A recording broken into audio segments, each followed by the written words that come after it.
डालते हैं वो उसके पूरे जीवन भर काम आते हैं। और इसलिए सूत जी कहते हैं कि हे ऋषियों, परमात्मा की भक्ति करने की कोई उम्र नहीं होती। एक देवल नाम के ऋषि थे,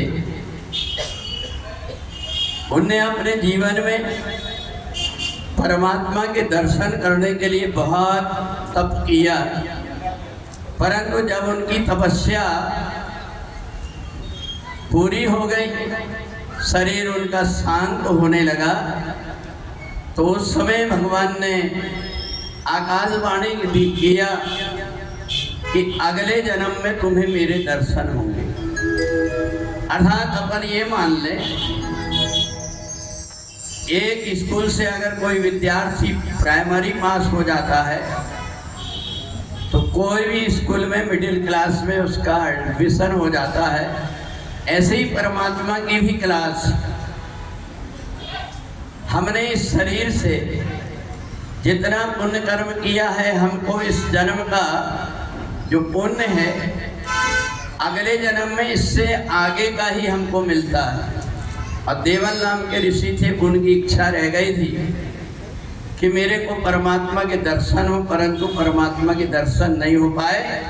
जब उनका शरीर पूरा हुआ, आकाशवाणी हुई कि तुम्हें दूसरे जन्म में मेरे दर्शन होंगे। और वही राजा उत्तानपाद के यहाँ पर सुनीति के गर्भ से जन्म लेकर के ध्रुव के नाम से जन्म लिया।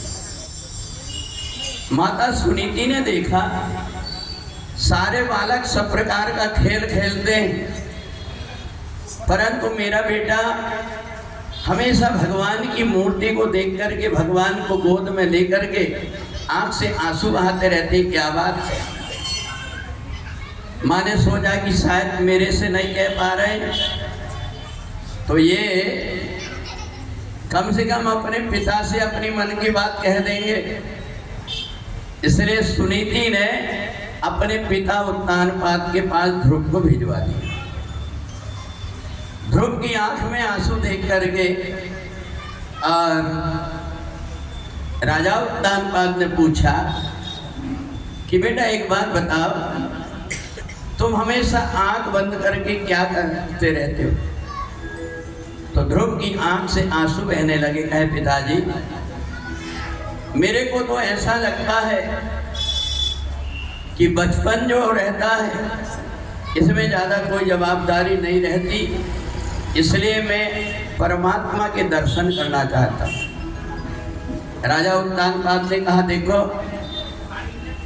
जब तुम्हारा बचपन से इतना अच्छा ध्यान है, अगर मैंने तुमको राजा बना करके बिठा दिया तो सारी प्रजा को तो तुम परमात्मा की भक्ति में लगा दोगे। परंतु ये बात जो सौतेली माता थी सुरुचि, उसने जब सुना, आधी अधूरी बात सुनी थी, उसको लगा कि राजा उत्तानपाद कह रहे हैं कि मैं तेरे को राजा बना देता हूँ। उसका बेटा था उत्तम,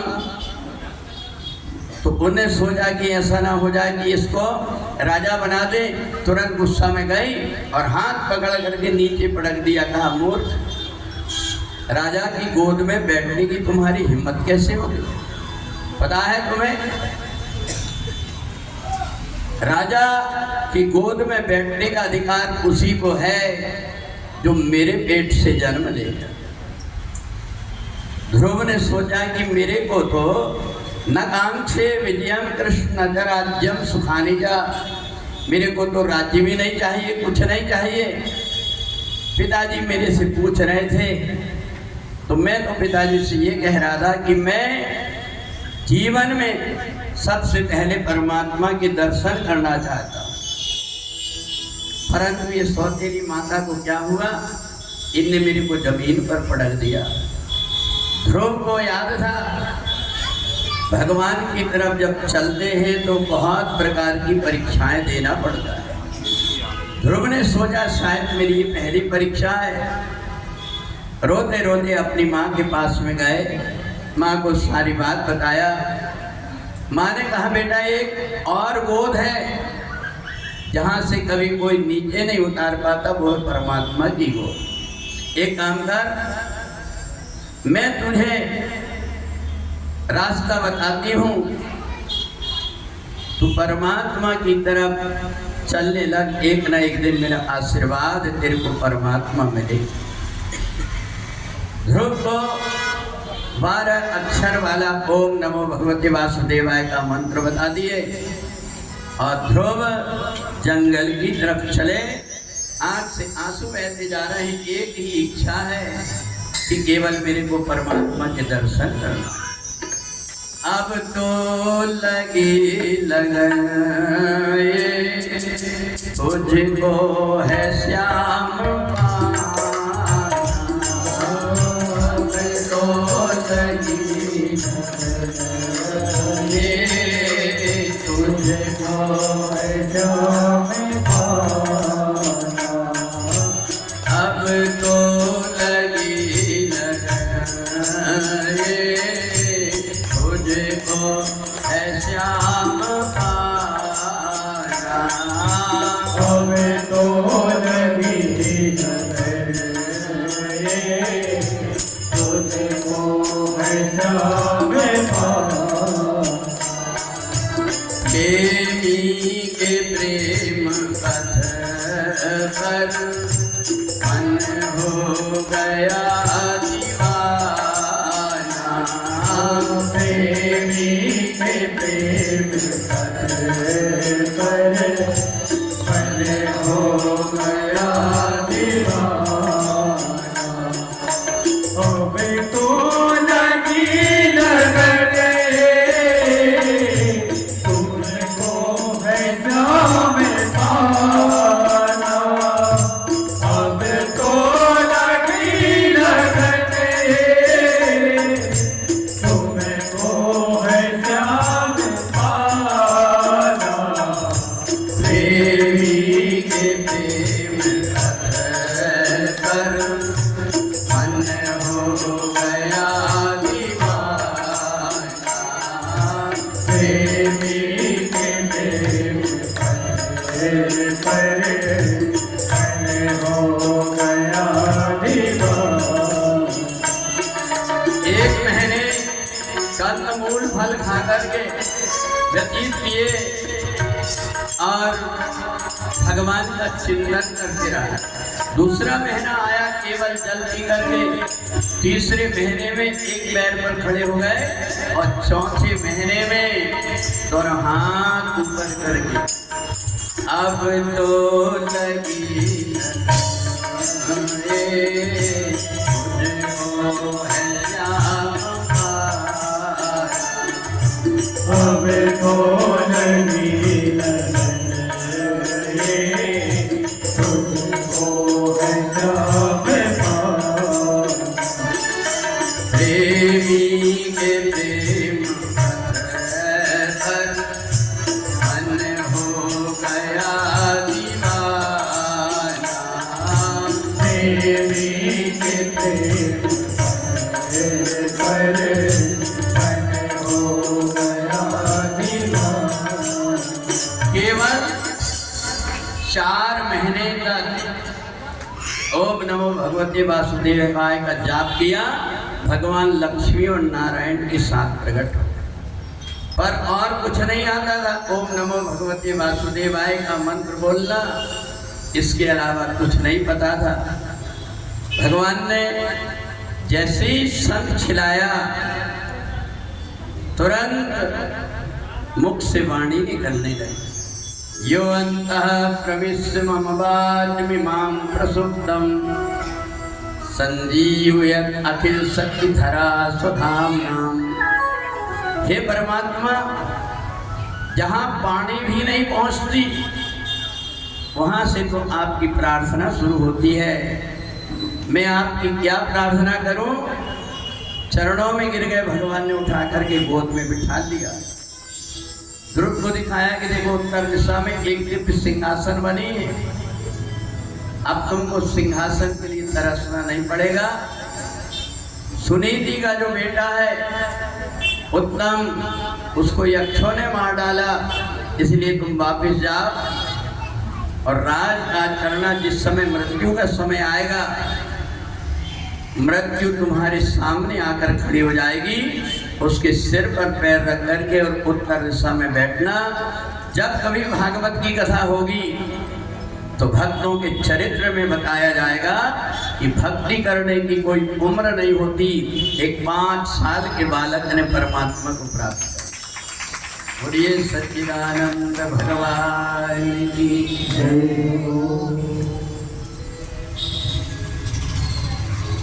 अरे श्याम तेरी बंसी बजे धीरे धीरे, श्याम तेरी बंसी बजे धीरे धीरे, श्याम तेरी बंसी बजे धीरे धीरे, श्याम तेरी बंसी बजे धीरे धीरे, बजे धीरे धीरे यमुना के तीरे, बजे धीरे धीरे यमुना के तीरे, श्याम तेरी बंसी बजे धीरे धीरे, श्याम तेरी बंसी बजे धीरे धीरे, श्याम तेरी बंसी बजे धीरे धीरे, श्याम तेरी बंसी बजे धीरे धीरे। इत में गोकुल इत में मथुरा, इतने गोकुल इतने मथुरा, बीच में यमुना बजे धीरे धीरे में यमुना बहे धीरे धीरे, अरे श्याम तेरी बंसी बजे धीरे धीरे, श्याम तेरी बंसी बजे धीरे धीरे, बजे धीरे धीरे यमुना के तीरे, बजे धीरे धीरे वो यमुना के तीरे, श्याम तेरी बंसी बजे धीरे धीरे, श्याम तेरी बंसी बजे धीरे धीरे।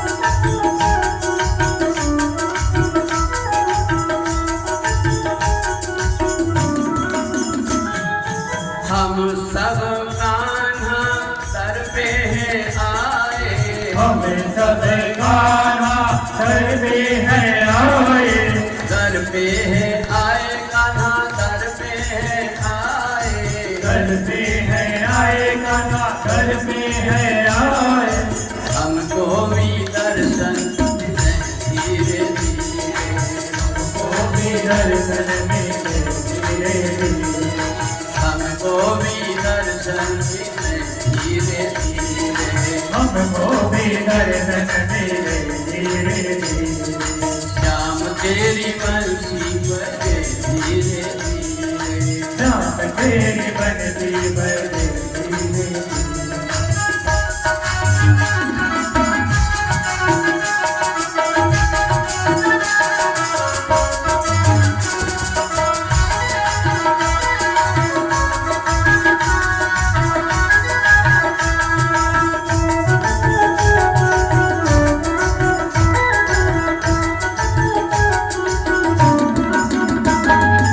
इत में यम इत में मन सुख, इत में श्यामा इत में मन सुख, बीच में कान्हा चले धीरे धीरे, धीरे में गाना चले धीरे धीरे, श्याम तेरी बंसी बजे धीरे धीरे, श्याम तेरी बंसी बजे धीरे धीरे, बजे धीरे धीरे यमुना के तीरे, बजे धीरे धीरे वो यमुना के तीरे, श्याम तेरी बंसी बजे धीरे धीरे, श्याम तेरी बंसी बजे धीरे धीरे।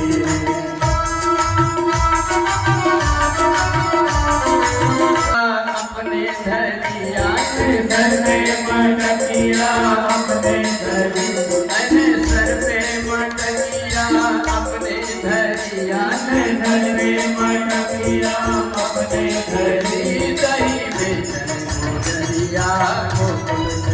ओ दही बेसन गुजरिया दही बेसन गुजरिया ओ दही बेसन गुजरिया अरे क्या चाल चले मतवाले गुजरिया क्या चाल चले मतवाले क्या चाले चले मतवाले गुजरिया क्या चाले चले मतवाले अरे क्या चाल चले मतवाले गुजरिया क्या चाल चले मतवाले क्या चाले चले मतवाले गुजरिया क्या चाले चले मतवाले सर्वे मटकिया अपनी धरिया आले चले मतकिया अपने घरी दही बेसन गुजरिया ओ दही बेसन गुजरिया गोकुल ओ दही बेसन दहिया गोकुल करी ओ दही बेसन गुजरिया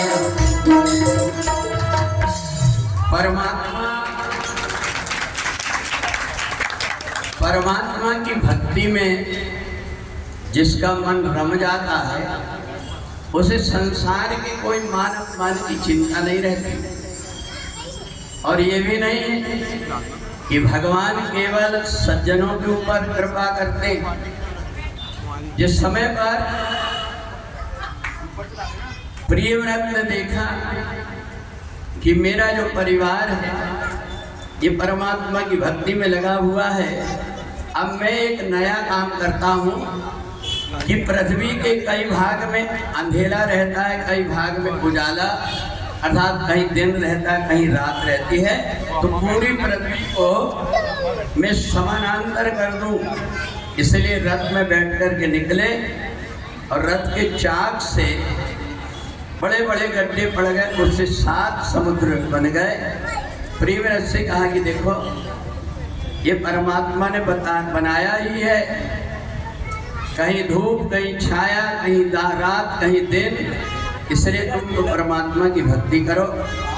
यहाँ सुखदेव जी राजा परीक्षित से कहते, राजा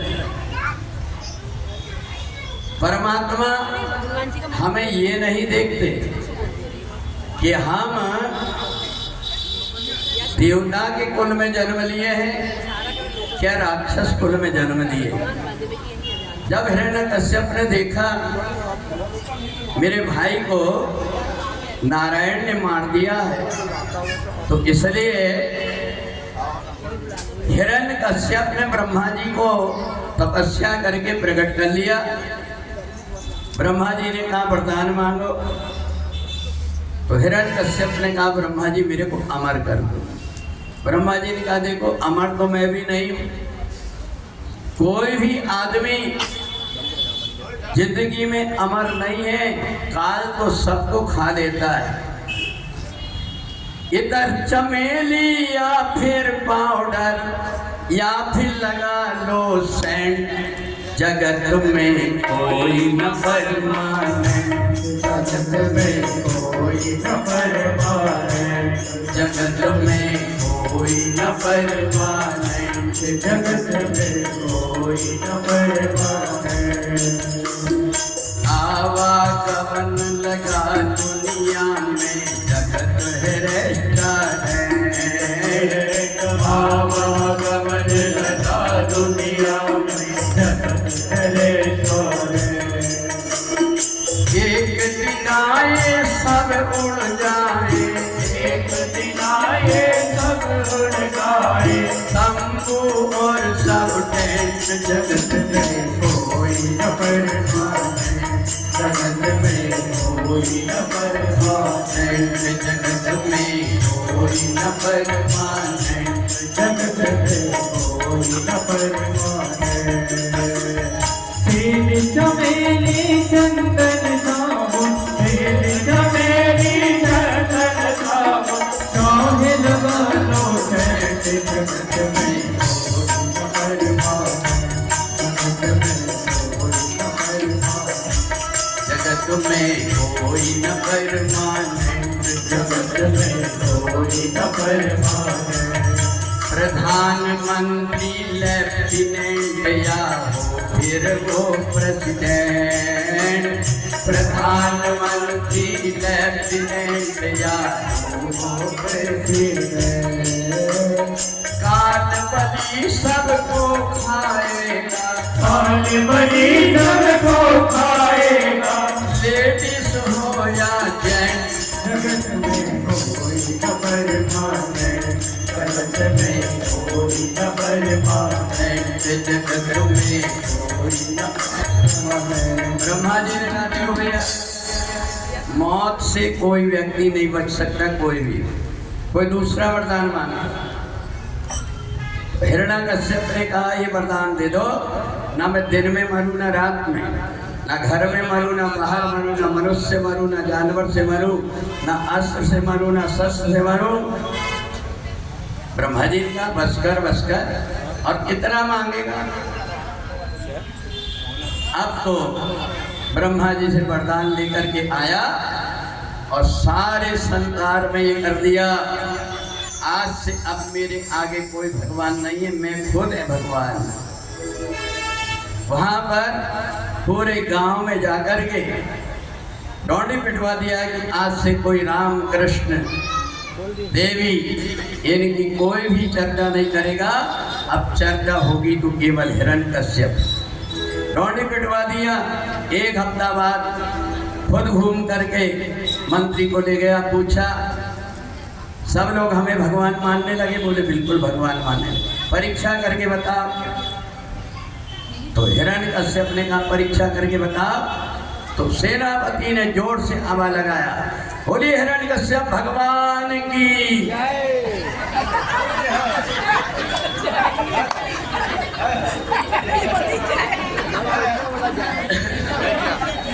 ये कटनी वाले ने हाथ जोड़ के बोल दिया। अच्छा देखो, बुरे आदमी से जो है ना सब लोग डरते हैं। हिरण्यकश्यप ने देखा कि चलो मेरे को भगवान मानने वाले हो गए, पर देखना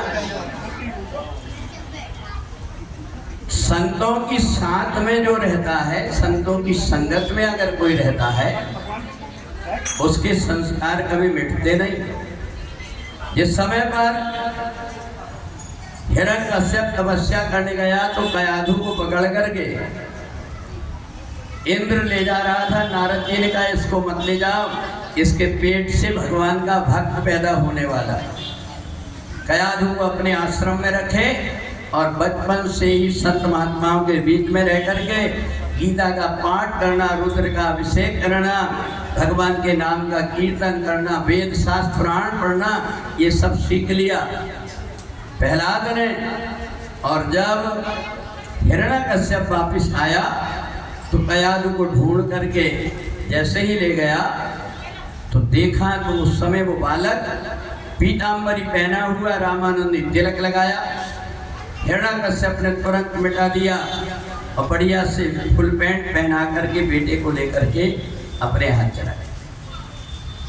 हिरण्यकश्यप ने सोचा ये महात्माओं के बीच में रहा है, वही संस्कार सुबह ब्रह्ममुहूर्त में उठता है, स्नान करके और जाप करने बैठता है, इसलिए काम करो इसको स्कूल में भेज देते। और षंड और अमर के जो शुक्राचार्य के बेटे थे उनके यहाँ पर पढ़ने के लिए भेज दिया। वहाँ जब ये बालक पहुँचा, इस बालक को देख करके सारे राक्षसों के बालक को लगा ये बालक बड़ा शांत रह करके पेड़ के पास खड़े हो जाता है, हाथ जोड़ करके कहता है परमात्मा ने तुमको कितना सुंदर बनाया है, इतने सुंदर सुंदर फूल खिलते तुम में। ये बालक देखते हैं प्रहलाद ये सब तेरे को सिखाया किसने? बोले गुरुजी ने सिखाया। गुरुजी ने कहा था इदम खलविदम ब्रह्म, वो परमात्मा हर जगह दिखता है, देखने वाले चाहिए। हिरण्यकश्यप को ये बात पता नहीं थी। सारे बालकों को प्रहलाद रोज रोज जो गीता के अध्याय में सुनते थे वो प्रसंग सुनाया करे। इन राक्षसों को बहुत अच्छा लगे। थोड़े दिन के बाद तो गुरुजी भी कहने लगे प्रहलाद अब मैं इतने दिन से पढ़ा रहा हूँ, मेरे को पढ़ाने में कोई इंटरेस्ट नहीं है, अब तो तुम ही सब बालकों को भी पढ़ा और मैं भी बैठ करके सुनूं। अब ये बालकों को प्रहलाद पढ़ाने लगे, गुरुजी भी सुनने लगे। एक दिन हिरण्याकश्यप ने गोद में लिया प्रहलाद को, कहा बेटा एक बात बता, अभी तक के गुरुजी ने तेरे को क्या सिखाया?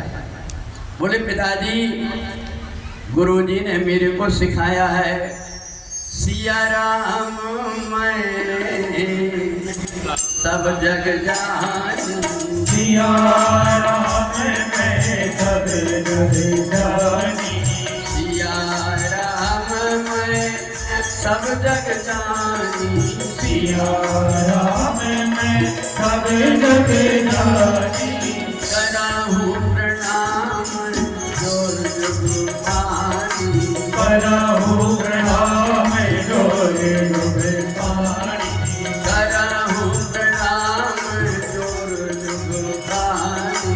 कराहूँ प्रणाम जोर जुग पानी।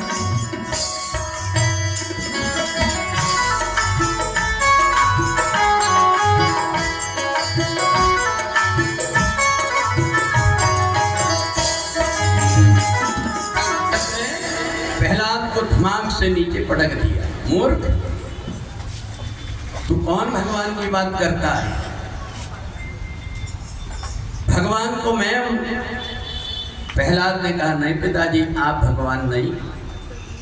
बोले कैसे पता? बोले मैं भगवान को जानता हूं, बिन पद चले सुने बिन काना, हरि कर पित कर्म करे बिन काना।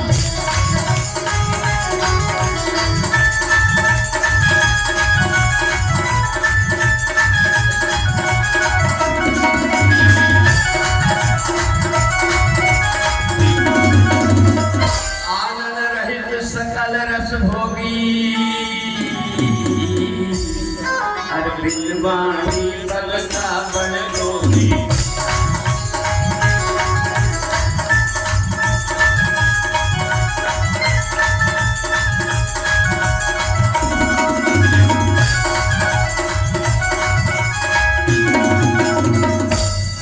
आप परमात्मा नहीं। बोले तेरे को कैसे पता? प्रहलाद ने घटना सुनाया पिताजी। एक दिन मैं स्कूल से आ रहा था, एक कुम्हारी बैठ कर के रो रही थी। मैंने पूछा क्यों रो रही माई? कहती मेरे से गलती से बिल्ली के बच्चे एक मटकी के अंदर थे, मैंने रख करके आग लगा दी, मेरे को ध्यान नहीं रहा। अब वो बिल्ली के बच्चे अंदर से मीऊ मीऊ करके चिल्ला रहे, इसलिए मैं भगवान से प्रार्थना कर रही हूँ कि मेरे को कलंक ना लगे, ये जीव की हत्या के, इसलिए मैं प्रार्थना कर रही हूँ। पिताजी मैंने देखा उसकी प्रार्थना परमात्मा ने सुन लिया और जल्दी आग के बीच में से बिल्ली के बच्चे जिंदा निकाले। उस दिन मैं समझ गया संसार में परमात्मा जिसकी रक्षा करता उसको कोई नहीं मार सकता। हिरण्याकश्यप ने कहा अभी मैं देखता हूँ। अपने मंत्री को कहा ले जाओ, इसको पहाड़ के ऊपर से फेंक दो। पहाड़ के ऊपर से जैसे फेंके भगवान ने उसको अपने हाथ में घेर लिया, हाथी के पैर के नीचे को चलाए, हाथी ने भी बचा दिया। हल विष वैद्य जी से बुलाया और विष जैसे पिलाए, अब तो नाच करके जोर जोर से कूद कूद करके भगवान को पुकारने लगे। हरि भजले हरि भजले हरि भजले का मौका है। भजले हरि भजले हरि भजले का मौका, अभी भजले का मौका है। अभी भजले का मौका, हरि भजले हरि भजले हरि भजले का मौका है। हरि भजले हरि भजले हरि भजले एक ओम। हरि हरि बोल। जिस समय हिरण्यकश्यप ने देखा हलाल विष का भी असर नहीं हुआ, अपना माथा पकड़ करके बैठ गया। इतने में बहन आई, सिंगिका ने पूछी भैया क्या बात? बोले इसने तो मेरी नाक में दम ला दिया, सारे लोग मेरे को भगवान मानते हैं परंतु ये तो मेरे शत्रु का नाम जप रहा है। पूरे बालक इसको देख करके और मेरी शत्रु का नाम जप रहे हैं। बहन ने कहा चिंता मत करो, होली का उत्सव आ रहा है, मैं इसको लेकर के बैठ जाऊंगी और मेरे को देवताओं ने जो चादर दिया है मैंने जलूंगी, ये जल करके भस्म हो जाएगा, तुम चिंता मत करो। लकड़ी कंडा इकट्ठा करके और होलिका जैसे बैठी, पहला गोद में जा करके बैठ गए और जैसे आग लगी वैसे ही चिल्लाने लगी बचाओ बचाओ। वो चादर इतनी जोर से हवा चली, प्रहलाद को जाकर के लिपट गई और होलिका जल करके भस्म हो गई। उसी दिन से प्रहलाद के जितने भी साथी थे एक दूसरे को राखड़ लगा करके होली का उत्सव मनाने लगे। बोलिए भक्तवत्सल भगवान की जय हो। हिरण्यकश्यप ने पकड़ लिया प्रहलाद, ये बता तेरा भगवान कहाँ है? तो प्रहलाद क्या कहता है, पिताजी हरि व्यापक सर्वत्र समाना, हरि व्यापक हरि व्यापक सर्वत्र समाना, हरि व्यापक सर्वत्र समाना, प्रेम से प्रकट होए नहीं जाना, प्रेम से प्रकट होए नहीं जाना, प्रेम से प्रकट होए नहीं जाना, प्रेम से प्रकट होए नहीं जाना।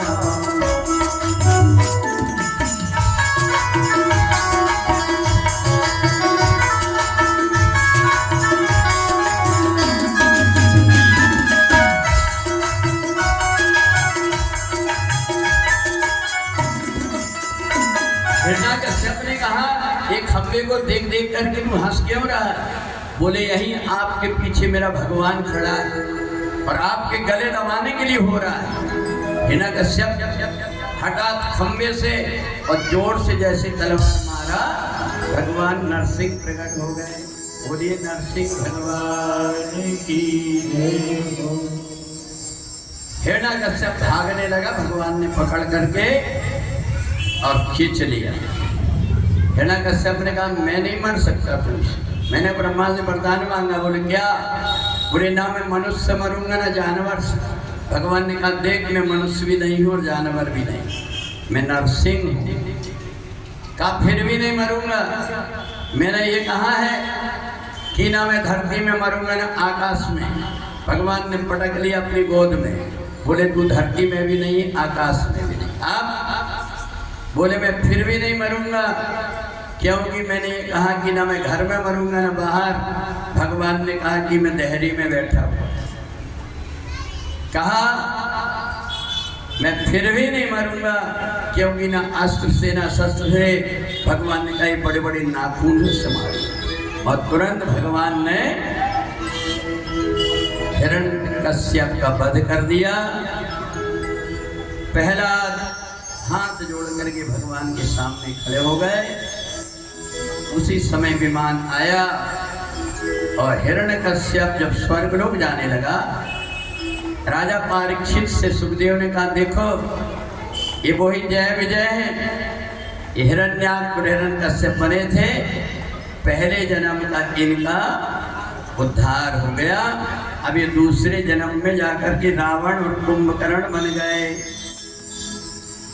अब ये रावण और कुंभकर्ण दोनों को मारने के लिए भगवान फिर से अवतार लेकर प्रहलाद के वंश में एक बेटा हुआ जो नर्मदा जी के किनारे जाकर के यज्ञ कर रहा था, जिसने सैकड़ों यज्ञ कर दिया। अपने यहाँ तीर्थ क्षेत्र तो बहुत है, परंतु माता नर्मदा के जितने घाट है वो सब की महिमा ही अलग है। और नर्मदा जी के जितने कंकर है उतने सब शंकर। जिस समय पर देवताओं ने देखा ये बलि तो अब स्वर्ग में बैठ जाएगा, भगवान से प्रार्थना किया। भगवान ने कहा चिंता मत करो, मैं उपाय करता हूँ।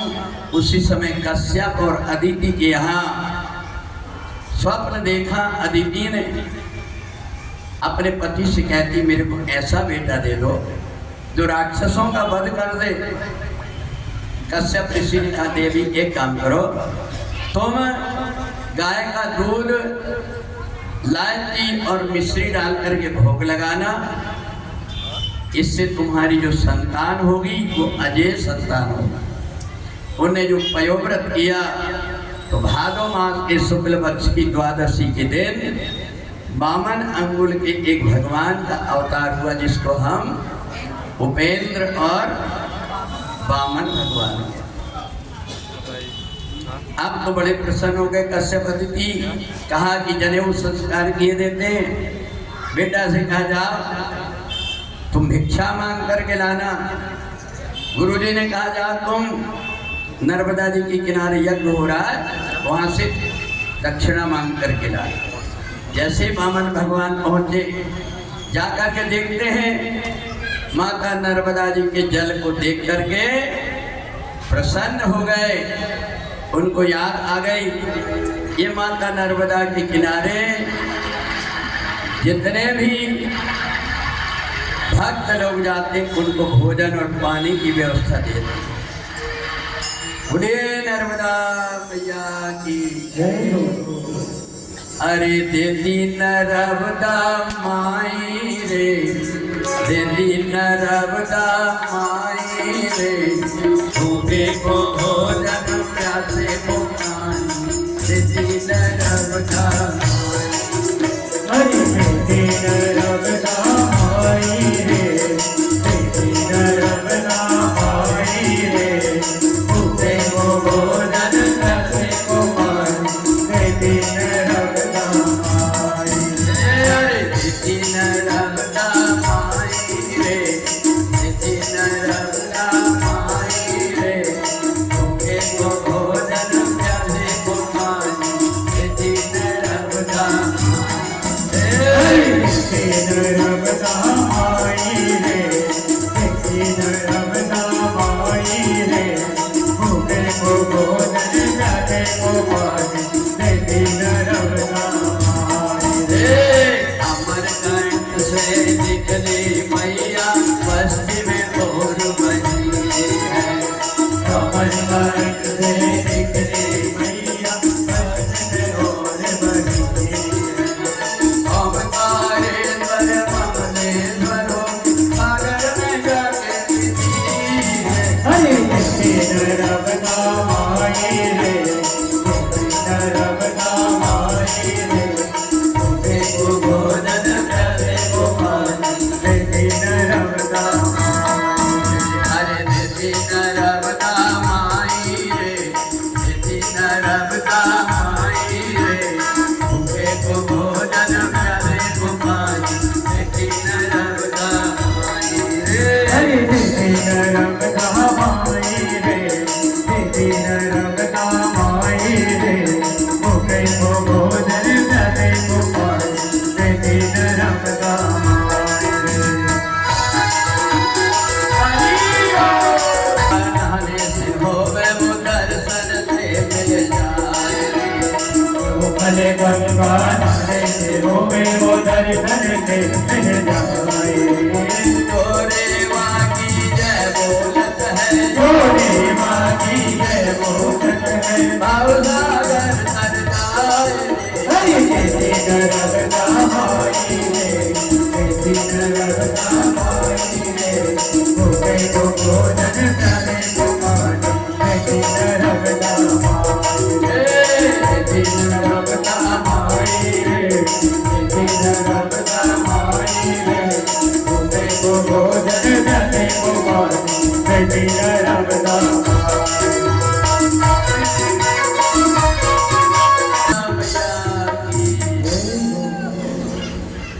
जैसे ही भगवान वामन को बलि ने देखा, यज्ञ छोड़ करके आ गए।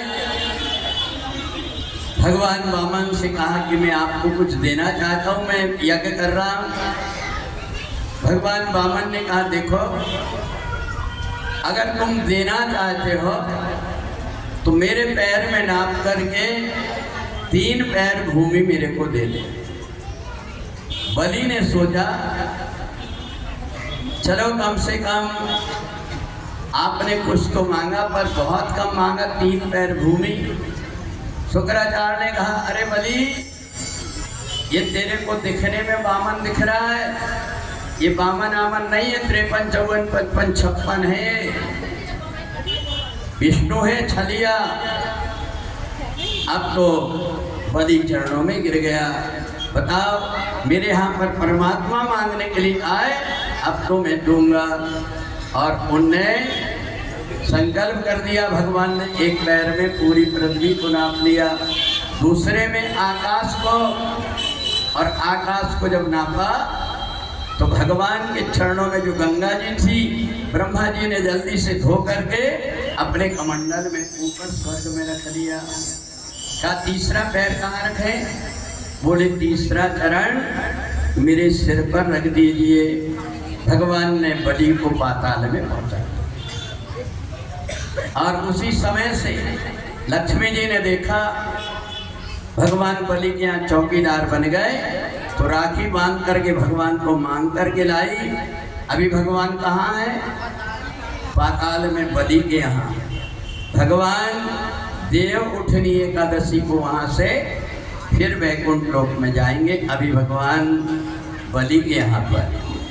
तो इसलिए भगवान की जो भक्ति करता है, भगवान से जो कुछ भी मांगता, भगवान देने में देर नहीं करता। अब भगवान की कृपा केवल ऐसा ही नहीं है कि केवल मनुष्य के ऊपर होती, क्योंकि भगवान ने भी स्वयं अलग अलग अवतार में कभी मछली बन करके आए, कभी कछुआ बन करके आए। भगवान जिस समय पर देवता और दानव दोनों मिलकर के समुद्र मंथन कर रहे थे, मंदराचल पर्वत से मथानी बनाए, बासुकीनाथ की रस्सी जब नीचे जाने लगा पहाड़, तो भगवान ने कछुआ बन करके और उसको रोक करके रखा था। ये समुद्र मंथन की लीला में भगवान के 3 अवतार हुए। पहला कच्छप अवतार, दूसरे में भगवान का धन्वंतरी अवतार जो अमृत कलश लेकर के आए। देवता और दानव लड़ने लगे, भागे लेकर के इलाहाबाद में छलका, हरिद्वार में, नासिक में, उज्जैन में, इसलिए अमृत महोत्सव में वहाँ पर कुंभ लगता है। भगवान ने तीसरा रूप एक धारण किया, मोहिनी रूप, और मोहिनी रूप धारण करके भगवान ने देवताओं को अमृत पिला करके राक्षसों को वध करा करके और इंद्र के सिंहासन को बचाया। सुखदेव जी कहते राजन, भगवान को जो भी पुकारता है, भगवान उसकी प्रार्थना सुनकर के जरूर आते हैं। एक बड़ा सुंदर पहाड़ था, त्रिकूट पर्वत, उसमें बड़ा सुंदर एक तालाब बना हुआ था। तालाब में बढ़िया सुगंधित फूलों का, इत्र का जल भरा हुआ था। अप्सराएं आकर स्नान करती थी। एक दिन एक हाथी अपने बच्चों को लेकर के पहुंच गया, और वहां जैसे जाकर के देखता है, अपने परिवार को लेकर के आया।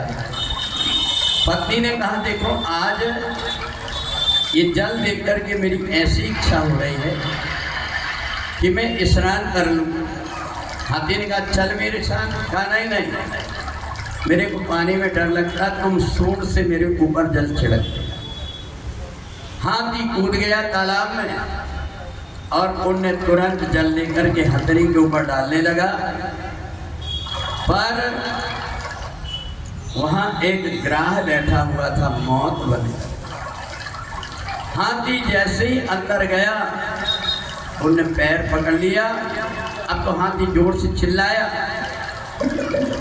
हथनी सूंड पकड़ करके खींचने लगी, पर उनने देखा कि ये तो बड़ा बलवान है, आधा डूब गया, अगर मैं सूंड पकड़ी रहूंगी तो मैं भी डूब जाऊंगी। हाथी ने छोड़ करके अलग दूर खड़ी हो गई। हाथी ने देखा, वाह, ये कहती थी मैं तुम्हारे लिए अपने प्राण दे दूंगी, आज मेरे ऊपर मुसीबत आई तो मेरे को तो अकेला छोड़ दी। हाथी को याद आया पहले जन्म का कि अगर जब भी जीवन में कोई साथ नहीं देता तो परमात्मा को पुकारना चाहिए। एक फूल उठाया और लेकर के भगवान को फूल चढ़ा करके प्रार्थना किया, मेरी विनती है बारंबार, हरि आ जाओ एक बार, तेरी है बारंबार, हरि आ जाओ एक बार, मेरी विनती है बारंबार, हरि आ जाओ एक बार, मेरी बेनती है बारंबार, हरि आ जाओ एक बार, मेरी सुन लो करुण पुकार, हरि आ जाओ एक बार, मेरी सुन लो करुण पुकार, हरि आ जाओ एक बार, हरि आ जाओ, हरि आ जाओ, हरि आ जाओ, हरि आ जाओ, मेरी विनती है बारंबार, हरि आ जाओ एक बार, मेरी बेनती है बारंबार, हरि आ जाओ एक बार, हरि आ जाओ, हरि आ जाओ, हरि आ जाओ, हरि आ जाओ, मेरी विनती है बारंबार, हरि आ जाओ एक बार, मेरी है बारंबार, हरि आ जाओ एक बार, भगवान ने देखा 4 अंगुल केवल सूंड बची हुई। भगवान दौड़े, गरुड़ पर बैठ करके गरुड़ से कहा कि और तेज चलो। गरुड़ ने कहा भगवान फुल एक्सीलेटर दे दिया हूँ, इससे ज़्यादा नहीं भाग सकता। भगवान ने सोचा आपको 2 ही अंगुल सूंड बची। भगवान गरुड़ को छोड़ दिए और पैदल पैदल भगवान जब दौड़े देखा अब तो 1 ही अंगुल सूंड बची। भगवान ने वहीं से सुदर्शन चक्र को फेंका और उसी समय ग्राह का सिर कट गया। हाथी लंगड़ते लंगड़ते बाहर आया। पत्नी ने देखी, अरे मैं तो ये सोच रही थी ये डूब रहा है, अब तो ये बच गया, अब मैं क्या कहूँगी। जाकर के दौड़ गई और हाथी से जाकर के लिपट गई। हाथी ने आंख बंद कर लिया क्योंकि उसने देख लिया था कि संसार में केवल परमात्मा के अतिरिक्त और कोई नहीं। हाथी दौड़ करके आया और आकर के शंकर जी की पिंडी में अपनी सूंड लपेट करके आंख से आंसू बहाने लगा। पत्नी ने कहा सुनो तो मेरी बात, अगर तुम्हें कुछ हो जाता ना तो मैं भी यहीं पर अपने प्राण दे देते। हाथी ने कहा मैं देख रहा था तेरे को कैसा झटका मार करके छोड़ करके भगी थी। हाथी ने हिलाया, मेरी बात सुनो। हाथी ने कहा मैं सुन रहा हूँ पर तेरी बात नहीं सुन रहा, मैं पेड़ में बैठी उस कोयल की बात सुन रहा। कोयलिया बोली रे अमवा की डार अपनों कोई नहीं हारे, विदाय राम रघुनंदन अपनों कोई नहीं हारे। बोली रे हमें बाकी डाल अपनों कोई नैया रे बिना राम रघुनंदन अपनों कोई नैया रे कोयलिया मोती रे हमें बाकी डाल अपनों कोई नैया रे बिना राम रघुनंदन अपनों कोई नैया रे कोयलिया बोली रे हमें बाकी डाल अपनों कोई नैया रे बिना राम रघुनंदन अपनों कोई नैया रे बाग लगाए और लगाए केलर भैया और लगाए केला बागी लगाए और लगाए केलर भैया और लगाए केला यही के सब ये यही रहेंगे जीव जाए अकेला अपनों कोई नहीं करे बिना राम रघुनंदन अपनों कोई नहीं करे बोली रे हमें बाकी डाल अपनों कोई नहीं करे बिना राम रघुनंदन अपनों कोई नहीं करे राजा परीक्षित ने कहा गुरुदेव मेरे को एक बात का बड़ा आश्चर्य लग रहा है इंसान को कहो कि मरते समय भगवान की याद कर लो तो वो नहीं करता पर ये हाथी को भगवान की याद कैसे आ गई बोले देखो ये हाथी पहले इंद्रद्युम्न नाम का राजा था अगस्त ऋषि के श्राप से हाथी बन गया था और ये जो ग्राह था ये हुहु नाम का गंधर्व था आज दोनों का उद्धार हुआ राजा परीक्षित का एक बात और समझ नहीं आई बुलाया तो हाथी ने था पर विमान में तो पहले बैठ कर के वो ग्राह गया क्यों बोले देखो भगवान का एक नियम है कि भगवान अपने भक्तों को बड़ा सम्मान देते हैं भगवान के भक्तों का जो चरण पकड़ लेता है भगवान उसका पहले उद्धार करता है तो इसलिए ये हाथी भगवान का भक्त था ग्राह ने उसकी चरण को पकड़ा था इसलिए पहले उद्धार किया बाद में हाथी का भी उद्धार हो कहा देखो आखिरी समय में बड़े बड़े लोग चुप जाते हैं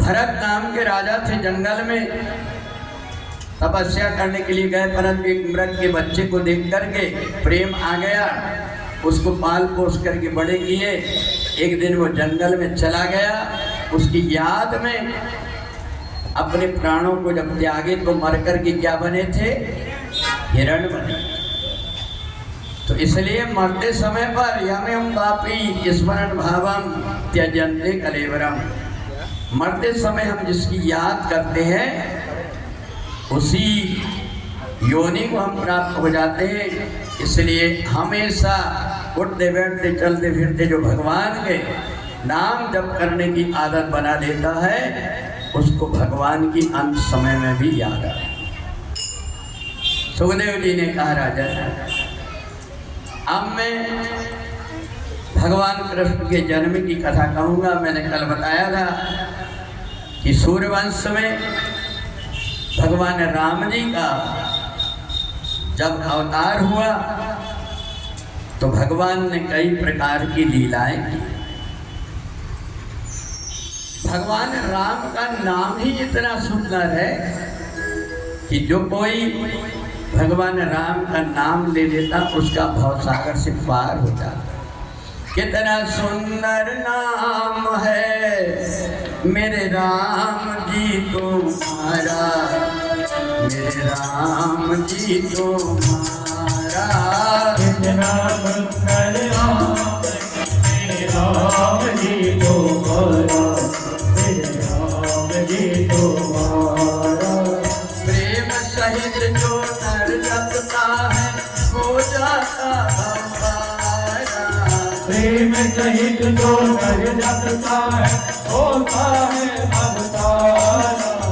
कितना सुंदर नाम है मेरे राम जी तुम्हारा, राम जी तुम्हारा। कितना सुंदर नाम है मेरे राम जी तुम्हारा, मेरे राम जी तुम्हारा। श्री राम जय राम संकट मोचन जय हनुमान। श्री राम जय राम संकट मोचन जय सिया राम। श्री राम जय राम संकट मोचन जय हनुमान। श्री राम जय राम संकट मोचन जय हनुमान। कितना सुंदर नाम है मेरे राम जी तुम्हारा, राम जी तुम्हारा। कितना सुंदर नाम मेरे राम जी तुम्हारा, मेरे राम जी तुम्हारा। ठीक है, चारों भाई का जो जन्म हुआ, रावण जिस समय पर ये जय और विजय दूसरे जन्म में रावण और कुंभकर्ण बन के अत्याचार करने लगे, 5 सूत्री कार्यक्रम चलाया। जय जय देश धेनु दुज पावई, नगर गांव पुर आग लगा। सुबह आचरण कतौ नहीं होई, देव विप्र गुरु मान न कोई। भगवान ने कहा मैं अवतार लेकर के आ रहा हूं, और भगवान अवतार लेकर के आए। पर भगवान जब कभी भी लीला करते हैं अकेले नहीं करते जब तक कि शक्ति ना हो। इधर भगवान राम थोड़े बड़े होकर के विश्वामित्र जी का यज्ञ कराए। विश्वामित्र जी ने आगे सीता जी से मिलने का रास्ता बता दिया। राघव, राजा जनक एक यज्ञ कर रहे हैं, धनुष यज्ञ, चलो चल करके धनुष यज्ञ देखते हैं। धनुष यज्ञ सुन रघुकुल नाथा, धनुष यज्ञ सुन रघुकुल नाथा। धनुष यज्ञ सुन रघुकुल नाथा। धनुष यज्ञ सुन रघुकुल नाथा। हरसी चले मुनिवर के साथा, हर की चले मुनिवर के साथा। हरसी चले मुनिवर के साथा। हर की चले मुनिवर के साथा। अब इधर धनुष यज्ञ सुन करके भगवान राम जी चले गुरु जी के साथ में जनकपुर। जब पहुंचे सारे जनकपुर में हलचल मच गई। सखी दोई सुंदर राजकुमार नगर अपने में आए। सखी दोई सोदर राजकुमार नगर अपने में आए। उनके छोटे छोटे हाथ हाथ में धनुष सुहाए।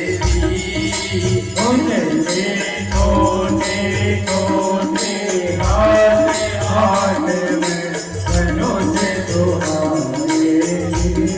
सखी दोई सुंदर राजकुमार नगर अपने में आए। सखी दोई सोदर राजकुमार नगर अपने में आए।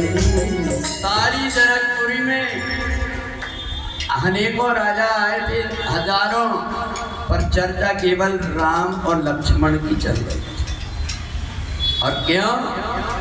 दोनों को गुरु का आशीर्वाद मिला था। इधर माता सीता जब पुष्पवाटिका में गई तो वहां आदि शक्ति भगवती जगदम्बा ने आशीर्वाद दे दिया। मन जाहि रात्यों मिलई सोबर सहज सुंदर।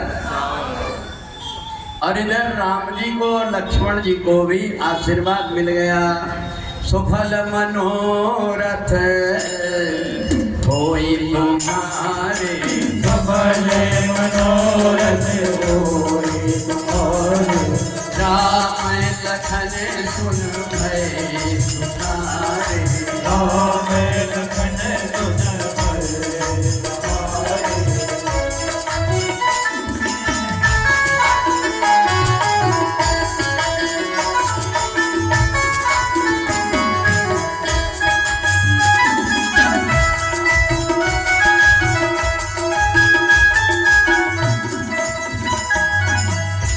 अब अपना आनंद उत्सव में कन्हैया को लेकर के अपने को भ्रमण कराना है।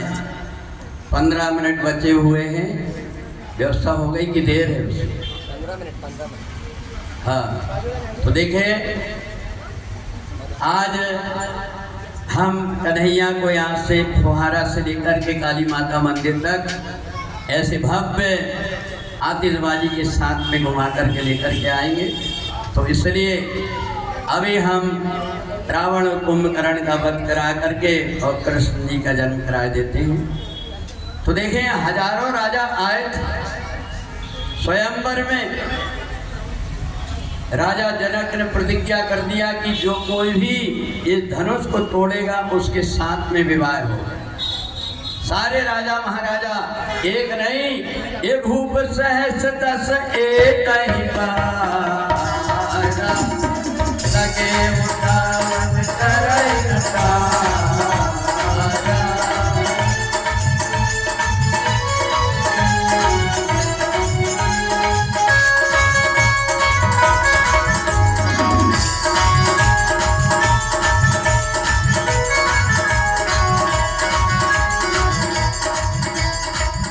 दसों हजार राजा धनुष को उठा रहे पर धनुष किसी से नहीं उठ रहा है। इतने में लक्ष्मण जी खड़े हो गए और बार बार खड़े होते कभी बैठते हैं। सारे राजा महाराजा देखते हैं कि छोटा राजकुमार देख क्या है। लक्ष्मण जी बार बार ये देख रहे थे कि इस समय पर गुरुजी ने कहा था कि मैं दूल्हा को लेकर के जा रहा हूँ। धनुष यज्ञ सुन रघुकुल नाथा हरस चले मुनि वर के साता। पर ये दूल्हा नीचे सिर करके क्यों बैठा? तो लक्ष्मण जी जब बार बार उठे तो राजा महाराजा देखे कि छोटे बालक को क्या हुआ। ये रोड उठ करके बार बार अपने भैया की तरफ देखते हैं और भैया नीचे। उस समय सदानंद समझ गए। जनक की तरफ इशारा किया। राम जी को कुछ ऐसी बात बोलना पड़ेगा जिससे कि राम जी को धनुष के पास आने का मौका मिले। सारे राजा महाराजा जब चुप होकर के बैठ गए तो राजा जनक खड़े हो गए। अब खड़े होकर के कहते हैं कि तजाहूं आस निज निज ग्रह जाओ,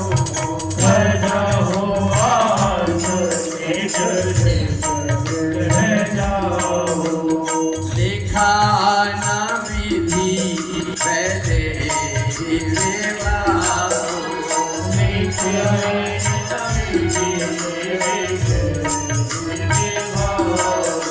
अब इधर सारे राजा महाराजाओं से कहा जाओ अब बैठे क्यों? धनुष टूटा नहीं। अब मैं समझ गया ये पृथ्वी वीरों से खाली हो गई है। अब जन कोई माथे भटवानी और वीर विहीन वहीं में।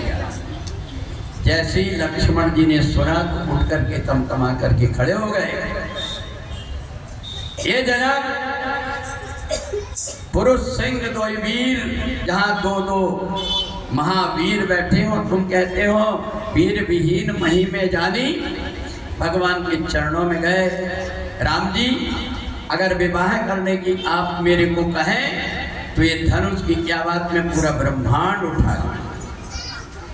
सारे राजा महाराजा घबराए, कई तो भागने लगे कि पूरी धरती उठाएगा, गिर गए तो हाथ पैर टूट जाएंगे, क्या करें।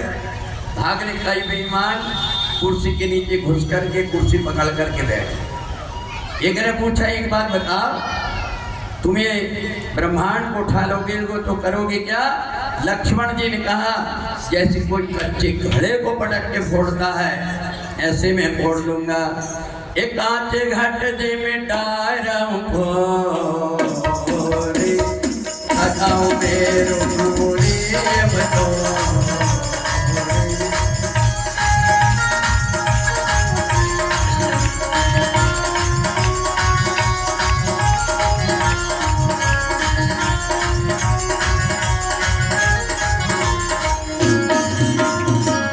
विश्वामित्र जी ने देखा अब झंडा खड़ा हो गया है, यदि डंडा जब खड़ा है तो अब झंडा लगा देना चाहिए। और भगवान ने तुरंत उठा, पकड़े उसको, पकड़, बार बार, एक बार हो गया, चलो वहां, किसका लड़का वहां पहुंचा उसको।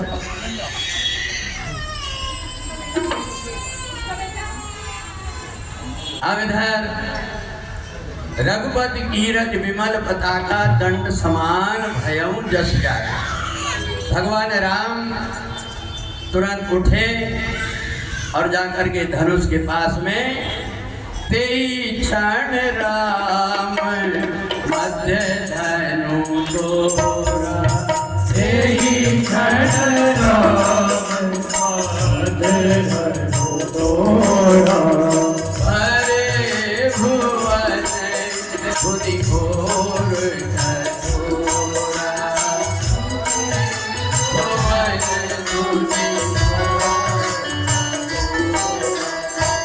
राम जी ने जैसे ही धनुष तोड़ा, सीता जी ने माला डाल दिया और राजा जनक का मन नहीं माना। राजा दशरथ को बुला करके विधि विधान से भगवान का विवाह किए। पर देखना, भगवान का अवतार तो भक्तों की रक्षा के लिए हुआ था।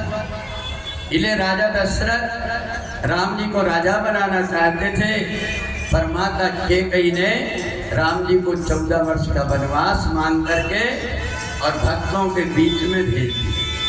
जहाँ सीता जी का हरण हो गया, और सीता जी का जब हरण हुआ, अपने महावीर हनुमान जी ने 100 योजन समुद्र पार करके माता सीता का संदेशा लेकर के आए। सारी सेना लेकर के भगवान लंका पहुंचे और रावण और कुंभकर्ण दोनों का भगवान ने वध करके और तीसरे जन्म में जाकर के दंतवक्र और शिशुपाल बने। ये दोनों की दोनों दंतवक्र और शिशुपाल बन गए। अब इनको मारने के लिए भगवान कृष्ण को बुलाना पड़ेगा। ओ मुरली वाले आजा, तेरी याद सताए। मुरली वाले आजा, तेरी याद सताए। मेरा ये भरोसा कहीं टूट न जाए। मेरा ये भरोसा कहीं टूट न जाए। सुमा कहा आजत लिए, मुरली वाले आजा, याद सताए। मेरा ये भरोसा टूट न जाए। मैंने ये तुम्हारे दिल के सहारे, मैंने ये पुकारे दिल के सहारे। नैना हमारे तेरा रस्ता निहारे, नैना हमारे तेरा रस्ता निहारे। हर पल बेचारे आजत लिए। ओ मुरली वाले आजा, याद सताए। ओ मेरा ये भरोसा टूट न जाए। भगवान ने सोचा अब मेरे को आना चाहिए। तो मथुरा के एक राजा थे उग्रसेन, उनकी पत्नी का नाम था पवन रेखा।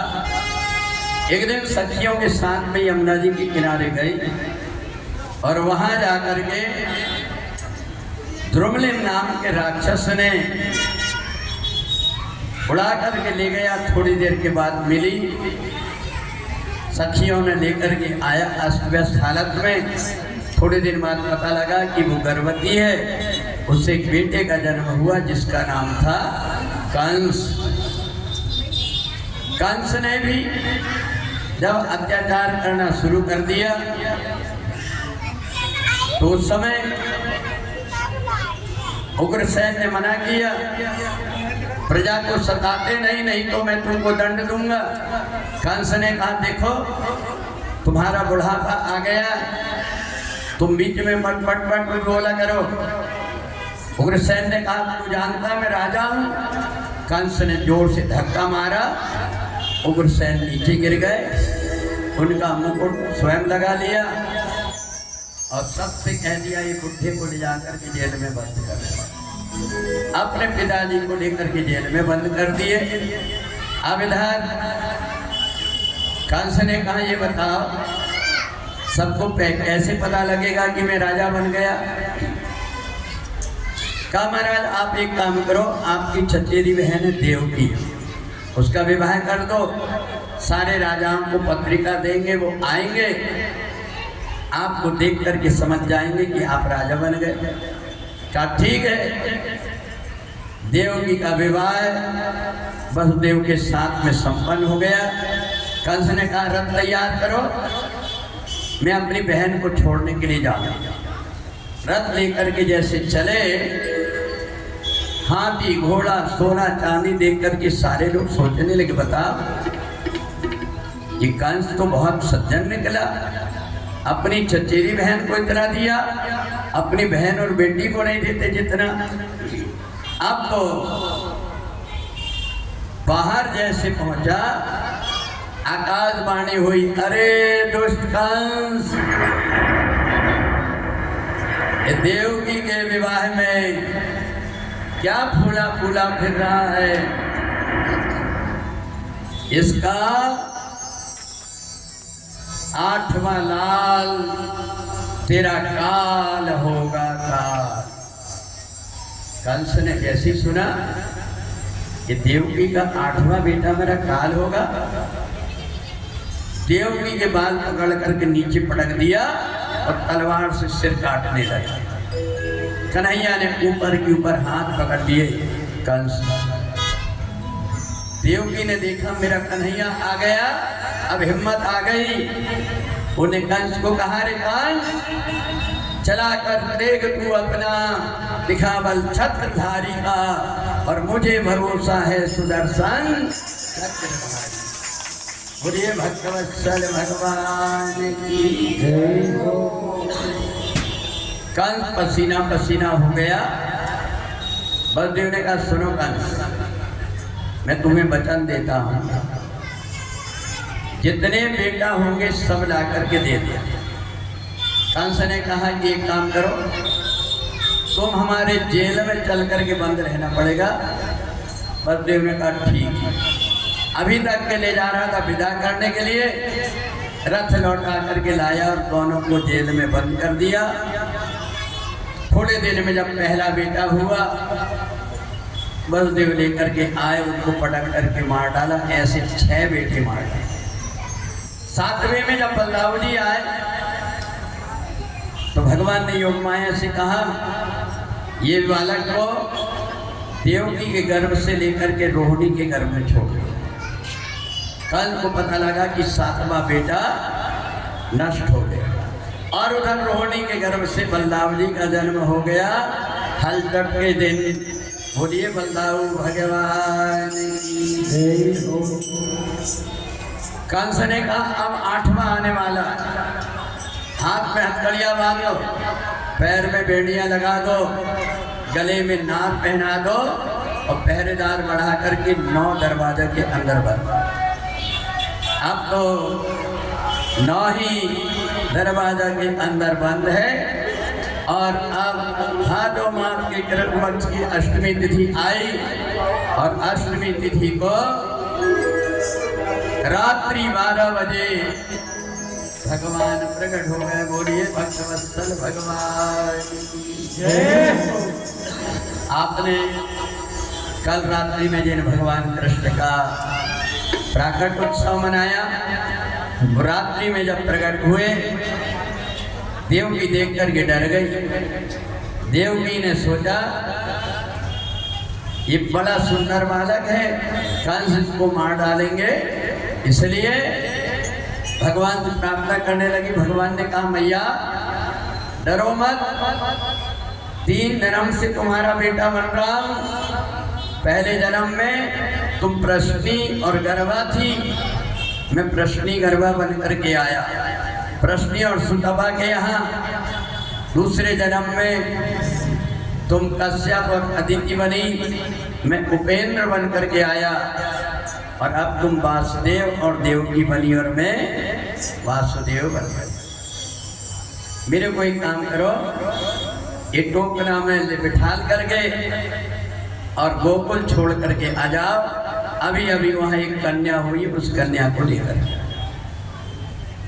बलदेव ने कहा हमारे हाथ में हथकड़ी, पैर में भेड़िया, कहा आप मेरे को स्पर्श करो। भगवान को स्पर्श करते ही सारे पाप और बंधन छूट जाते। जैसे ही वसुदेव ने भगवान को स्पर्श किया, हाथ की हथकड़ियाँ खुल गई, पैर की भेड़ियाँ खुल गई। टोकना में लेकर के जब चले, जोर जोर से पानी गिर रहा था, बिजली कल चमक रही थी। शेषनाग ने फन ऊपर कर दिया, गौ माता ने दोनों दीपक जलाकर आगे आगे चलती है।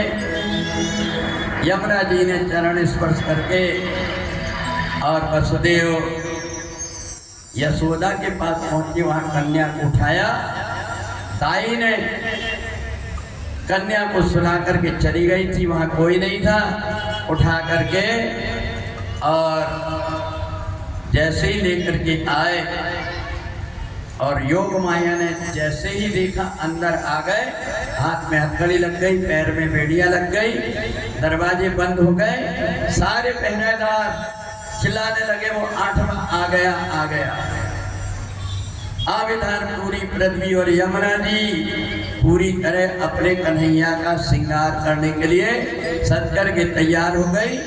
और वसुदेव जी छोड़ करके जिस कन्हैया को आए थे, गोकुल में उत्सव हो रहा है। हम उन्हीं वसुदेव जी को यहाँ झांकी के दर्शन करेंगे।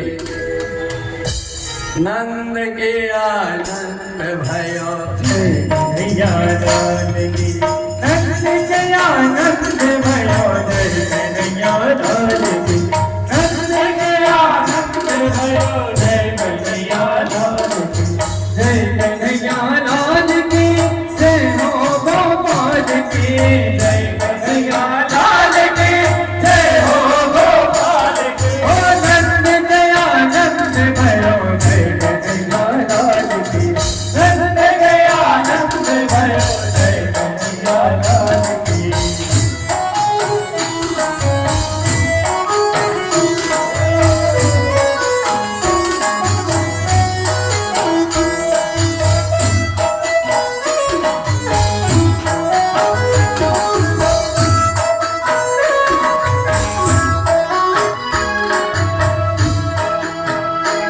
ढोलक ढोलक ढोलक याद रखो। नंद के आनंद भयो, जय कन्हैया लाल की,